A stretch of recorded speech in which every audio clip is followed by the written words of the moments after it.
Hey YouTubers, welcome to today's video. It is December 26th, it's the day after Christmas. Just want to say Merry Christmas to everybody, Happy Holidays. I hope everything is going good for you. Me and our new indoor kitty that wasn't outdoor kitty are just kind of sitting here just cuddling. And I cannot believe how lovable he's become despite being so feral at one time. So in today's video, what I want to do is I want to do some speed tests with Visible Wireless on my computer and on my Xbox gaming system, because I've been getting a lot of reports that Visible is capping their mobile hotspots once again to 5 megabits per second.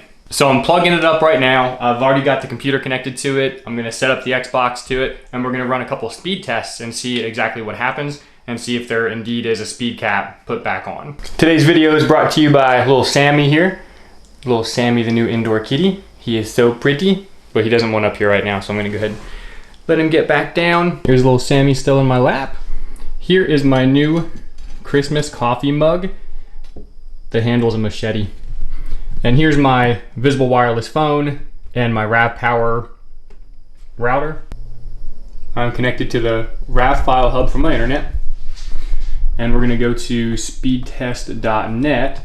Wow, this is harder to do than I thought with two hands. Alright, so here we go. Verizon's the provider. I don't know why my server's always in Kansas. Alright, let's go. And let's see what kind of speed I get on the computer. 98 ping, that's usually about average. So you did notice that it kind of seemed like it wanted to shoot up at first. And now it's very steady, flatlined, right just above or right at 5 megabits per second. So now that's kind of strange considering that I'm connected through the Rav File Hub though, because that actually halves your speed.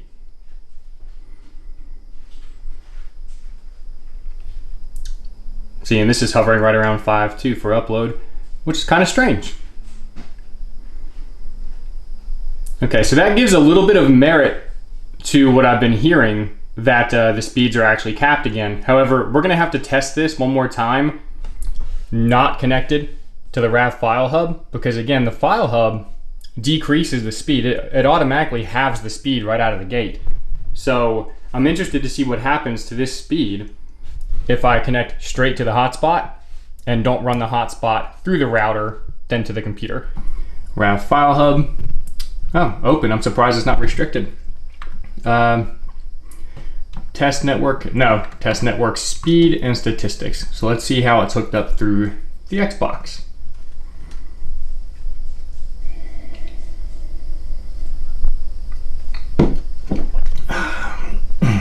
Coffee out of a brand new mug. So much better than coffee out of a regular old mug. Come on.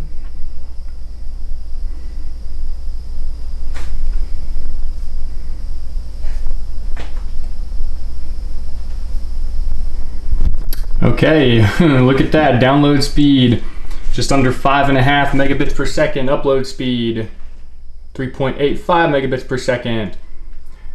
Latency 94 milliseconds. So, once again, there might be some merit to this. Let me do something else here. We're going to go to the phone. We're gonna turn this off.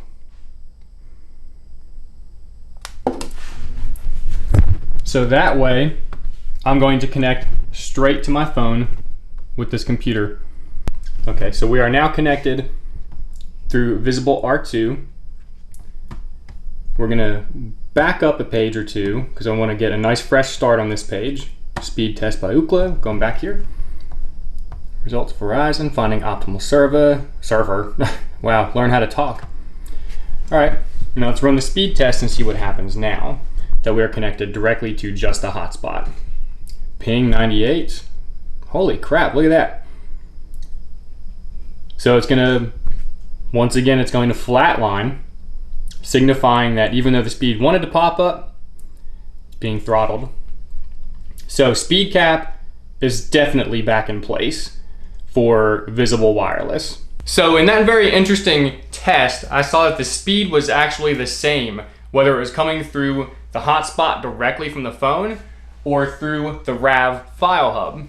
I find that interesting because the Rav File Hub, right off the bat, is supposed to have your speed when it finally meets the end where you're trying to get it to. So even though Visible Wireless, even though their speed cap is back on for the mobile hotspot, I mean, 5 megabits per second, you can still stream. Now, you can probably stream like your favorite shows on Roku. As far as doing anything along with it though, when you're capped at 5 megabits per second, if you're streaming TV, I'd say you'll have just a fine time without buffering.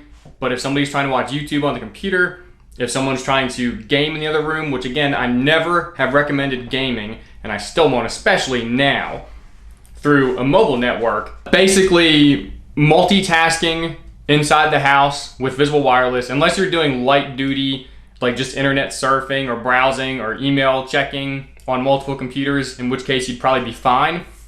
If you're trying to do anything more than stream one device at a time, you'll probably have some problems with buffering and connectivity. Now, does this change my opinion on Visible Wireless?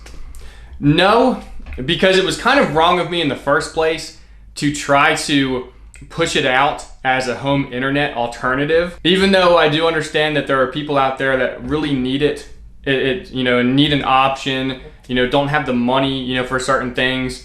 It's still abusing their service, their terms. It's when you're using somebody else's service, you're at the mercy of what they say you can use it for. It's the same as going to a store. I mean, you can't just go in there and just make up your own rules for going to somebody's physical private location. You follow their rules or you move on and you go to a different store. I feel sorry that there's people out there suffering with no internet options, but I'm also sorry that I gave the option to use something like this. I didn't give the option, it existed. I just spoke my mind about it. I don't know what I'm trying to say. All I know is that Visible Wireless is still hands down, in my opinion, the best mobile provider out there. For 25 bucks a month, unlimited calls, unlimited texts, unlimited data, unlimited hotspot use. Mind you, it is prioritized data. But again, 25 bucks a month, I don't think you can beat that. Well, 2020 is pretty much over. We're just a few days away from ticking over to 2021. Not that we aren't going to carry over some remnants from this year into next year, because we are, and you all know what I'm talking about on that scale. I hope that we can all set some realistic, good goals for ourselves going to next year. I hope that 2021 is a lot better for all of us than it was this year. And as far as things that pertain to this channel and this video specifically, I hope that Elon Musk gets his damn Starlink pushed out there for the entire United States and every other country in the world to use. In a day and age when you're basically falling behind as far as societal structure goes. You are falling behind if you don't have internet capability. And the fact that it's not affordable for everybody, and the fact that some people it's just not even available for, period, that's completely unacceptable on a society that relies so heavily on this to function. So I hope that in 2021, this problem is solved for everybody. But until it is, I'm gonna keep on searching for opportunities for everybody out there to be connected, because that's what society wants from you. So naturally it should be available and it should be affordable. Once again, Merry Christmas, Happy Holidays, everybody. This won't be the last video that I post this year, but I'm looking forward to getting off to an even better start in 2021 to make this channel a million times better than what it is now. See you in the next video.